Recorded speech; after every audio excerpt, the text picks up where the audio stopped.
Om Shanti. Good morning. साकार मुरली 13 अप्रैल 2023। बाबा की मीठी मीठी मुरली हम मीठे मीठे बच्चों के मीठे मंथन के लिए। मंथन शुरू करने से पहले सतगुरु शिव बाबा की शांति भरी किरणों के नीचे बैठ जाते हैं और अनुभव करते हैं कि मैं शांत स्वरूप आत्मा हूं। आज मीठे बाबा ने कहा, मीठे बच्चे आपस में ज्ञान रत्नों की लेन देन करके एक दो की पालना करो। ज्ञान रत्न क्या होते हैं? जिनसे हमारा जीवन सुधरता है। कल भी परमात्मा ने क्या कहा था? ज्ञान अमृत है, योग अग्नि है। तो जब ज्ञान रत्नों की लेन देन करते हैं, मतलब ज्ञानी तो आत्मा बनकर एक दूसरे की बातें करते हैं, पालना करते हैं, दान करते हैं, तो हमारी उन्नति होती है। तो वो हमें करना है। प्रश्न में बाबा ने कहा, अपने आप को अगर अपार खुशी में रहना है तो क्या पुरुषार्थ करना चाहिए? खुश तो हम सब चाहते हैं कि रहें। परमात्मा ने बहुत अच्छा कहा, सुंदर रीति से समझाया कि अगर खुशी में रहना है तो विचार सागर मंथन करो। विचार सागर मंथन क्या होता है? मन को भी समुद्र कहा गया है ना। जैसे कहते हैं उस समुद्र में जब हम मंथन करते हैं, किया था देवताओं और असुरों ने मिलकर, तो पहले विष निकला, फिर अमृत निकला, फिर बहुत सारे अमूल रत्न निकले, वगैरह वगैरह दिखाया है। अब परमात्मा कहता है कि विचार सागर मंथन करो, मतलब खुद से बातें करना सीखो। विचार सागर मंथन करेंगे तो शुरू शुरू में क्या होगा? जब हम अच्छा बनने की कोशिश करते हैं तो नेगेटिव विचार भी आते हैं, तो पहले विष निकलता है, फिर अमृत निकलता है। तो बातें करना आना चाहिए। और बाबा कहते हैं अगर मान लो बातें करते करते कोई कर्म भोर आ जाए, मान लो शरीर को ही कुछ हो जाए, कुछ कुछ तो होते रहता है, तो बाबा कहते तो क्या संकल्प करो, ये तो पुराना शरीर है, पुरानी जूती है। अब हम तो अगले 21 जन्मों के लिए निरोगी काया वाला बनने जा रहे हैं। सतयुग त्रेता में तो कैसा अच्छा शरीर मिलेगा। जन्म जन्मांतर के लिए मेरा कर्म भोग समाप्त हो रहा है। बाबा कहते कोई भी बीमारी छूटती है, आफत हट जाती है, तो फिर खुशी होती है। तो हमारी तो अभी बीमारी सब छूटने वाली है, थोड़े दिन बाद सतयुग जाने वाले हैं। तो ऐसे ऐसे बाबा ने कहा विचार सागर मंथन करोगे तो फिर खुशी होगी।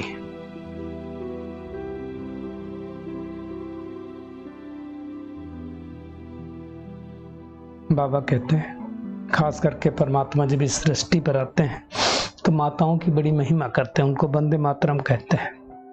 बाबा कहते हैं तुम सब की पालना शिव बाबा के भंडारे से करती हो। किस प्रकार की पालना परमात्मा आकर के बहनों से करवाता है? विनाशी ज्ञान रत्नों की। जो रहने वाले हैं यज्ञ में, उनकी भी पालना होती है। बाबा ने इसलिए कहा क्योंकि मेजोरिटी माताओं की है। तो हमें ज्ञान रत्नों का लेन देन करना है। बुद्धि से काम लिया जाता है ना। सबसे ज्यादा महिमा किसकी होती है संसार में? देखो तो जगदम्बा की होती है। कौन थी वो जगदम्बा? उसने ऐसा क्या किया? तो वो माँ के बारे में कहा गया है कि ज्ञान रत्नों से सबकी पालना की। जब परमात्मा इस सृष्टि पर आता है तो ब्रह्मा के द्वारा ये बातें समझाता है। इसलिए बाबा कहते हैं तुम सब भी ब्रह्मा कुमार कुमारी हो। संगम युगी आदि सनातन ब्राह्मण धर्म की परमात्मा स्थापना कर रहा है। सतयुगी देवी देवता पद पाना, बाबा कहते हैं तुम्हारा ईश्वरीय जन्म सिद्ध अधिकार, इसलिए लिखा जाता सतयुगी DT वर्ड 70, तुम्हारा ईश्वरीय जन्म सिद्ध अधिकार है। तो वो मेहनत करनी है हमें।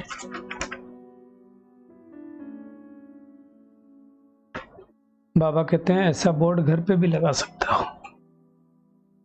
दुनिया में जैसे डॉक्टर हैं, बैरिस्टर हैं, सबके घर पे बोर्ड लगा हुआ होता है कि फला इसके डायरेक्टर हैं, डॉक्टर हैं या बैरिस्टर हैं या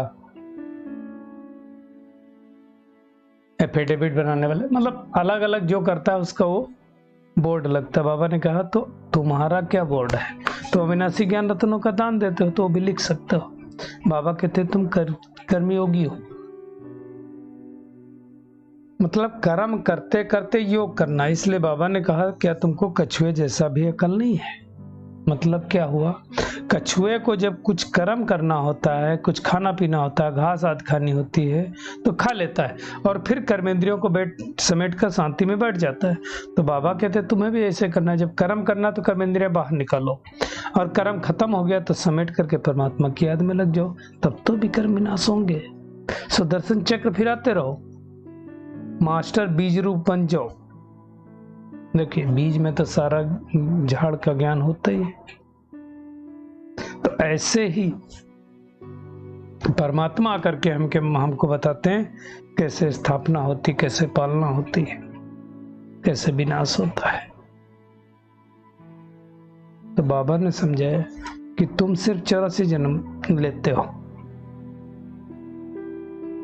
हम लेते मतलब जो आदि सनातन देवी देवता धर्म वाले हैं, जो ब्राह्मण से देवता बनते हैं, उनके 84 जन्म होते हैं। मतलब प्रजापिता ब्रह्मा द्वारा जब निराकार परमात्मा एक ज्ञान सुनाते हैं, उस ज्ञान को जो धारण करते हैं वो 84 जन्म लेते हैं। तो बाबा कहते तुम जानते हो कि परमात्मा राम क्या देता है। राम मतलब परमात्मा शिव, और रावण क्या देता है हमको सबको पता है। आधा कल परमात्मा की श्रीमत पर चलने से हम सुख पाते हैं और आधा कल रावण की मत पर चलते हैं तो दुख पाते हैं। तो भिन्न भिन्न प्रकार से परमात्मा हमको समझाता है, पढ़ाता है। क्यों पढ़ाता है? ताकि हमारे अंदर वो सुधार आए, हम ठीक हो सके। समझने की बात है। कहते हैं सेकंड में मुक्ति, जीवन मुक्ति। कैसे? निश्चय की बात है ना। निश्चय हुई तो हम पुरुषार्थ करने लगेंगे तो मिलेगा। जैसे 2-3 दिन पहले कहा था बाबा ने वरदान में, कल ही कहा था शायद, कि एक बार, कल या परसों कहा था, मेरा बाबा दिल से कहा तो भगवान की ब्लेसिंग न मिले, आशीर्वाद न मिले, ऐसा हो नहीं सकता है। जैसे दुनिया में कहते हैं सेकंड में जनक को जीवन मुक्ति मिली। कैसे मिली जीवन मुक्ति? कहा जाता अष्टावक्र ने उनको जीवन मुक्ति दी। कैसे दी जीवन मुक्ति? ये भी कहा जाता है कि जब वो आए अष्टावक्र तो उनके दरबार के लोग सब हंस रहे थे, तो वो भी हंसने लगा जोर जोर से। बोला आप क्यों हंस रहे हो? राजा जनक ने बोला महाराज मैं तो इसलिए हंस रहा हूं कि आपके यहाँ सब चमड़ी देखने वाले बैठे हैं, शूद्र बैठे हुए हैं।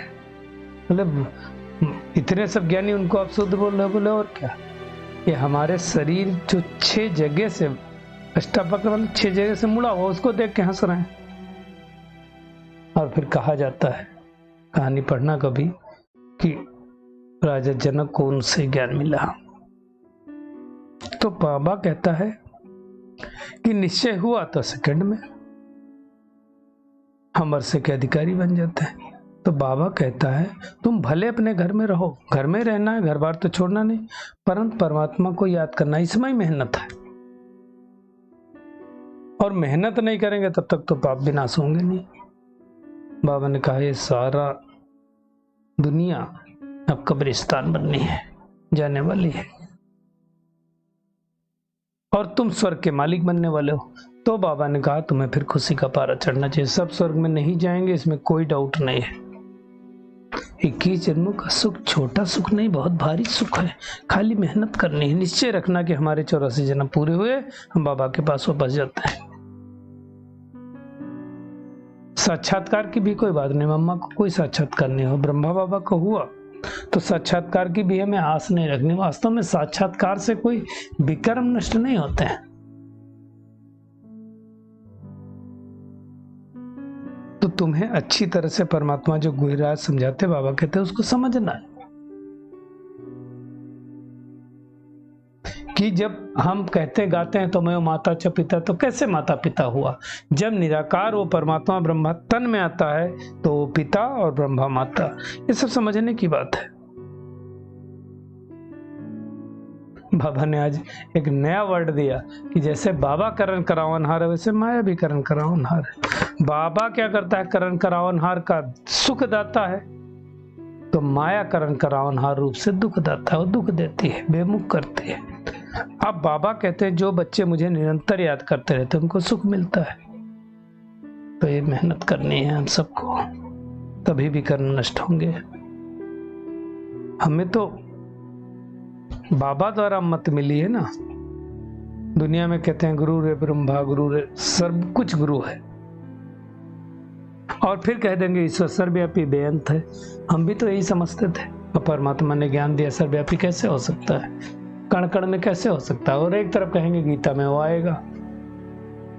तो वो परमात्मा सर्वव्यापी नहीं, सर्वशक्तिमान है। दोनों बातें इकट्ठी नहीं हो सकती हैं। दुनिया में तो सत महाराज जो कुछ कहा सब सत। प्रश्न उठाए नहीं, क्यों नहीं उठाया? क्यों कहते प्रश्न उठाने नहीं है। तो बाबा कहता है तुम मुझे याद करो, तुम पवित्र बन जाओगे, तो तुमको मैं नैनों पर पलकों पर बिठा कर के ले जाऊंगा। कितनी बड़ी बात है, भगवान हमें नैनों पर बिठा के ले जाएगा। मुख्य बात है ये है शिव बाबा की कॉलेज। यहाँ अहम ऑब्जेक्ट है, देवी देवता जैसा बनना है, इसमें कोई अंधश्रद्धा की बात नहीं। बाबा गारंटी दे रहा है, परमात्मा की गारंटी है कि तुम याद करोगे मैं तुम्हें पापों से मुक्त कर दूंगा। तो क्या करना, सारा दिन कुछ भी हो जाए मुझे याद करना है। कछुए मिसल जब भी टाइम मिले कर्मेंद्रियों को समेट करके बाबा को और वर्षे को याद करना है। कर्म योगी बनना है, कर्म करते करते योग लगाना है। और किसी से बात करनी है तो ज्ञान रत्नों की लेन देन करनी है, सबसे रूहानी प्यार रखना है। आज का बाबा का वरदान है दिल के सच्चे संबंध द्वारा यथार्थ साधना करने वाले निरंतर योगी भव। बाबा कहते हैं साधना अर्थात शक्तिशाली याद, बाप के साथ दिल का सच्चा संबंध।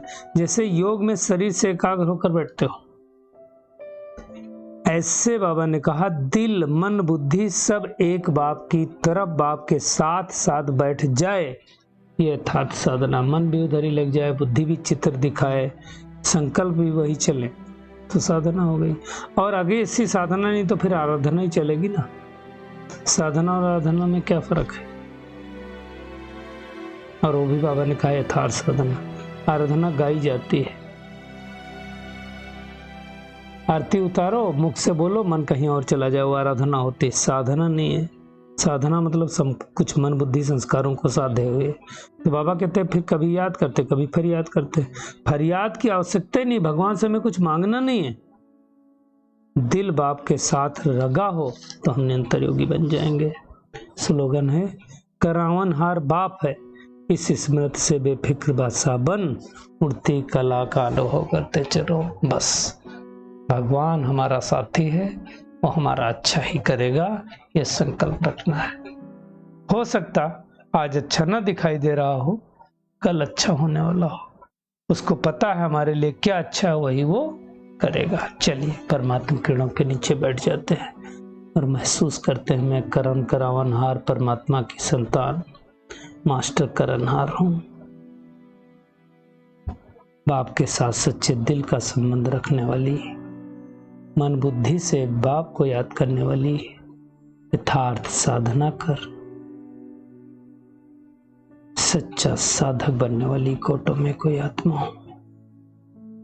कर्म योगी बनकर मन बुद्धि से बाबा को याद करके 21 जन्मों की बादशाही लेने वाली कोटों में कोई आत्मा हो। शुक्रिया मीठे प्यारे बाप दादा, शुक्रिया आप सभी का इस मीठे मंथन के लिए। ओम शांति।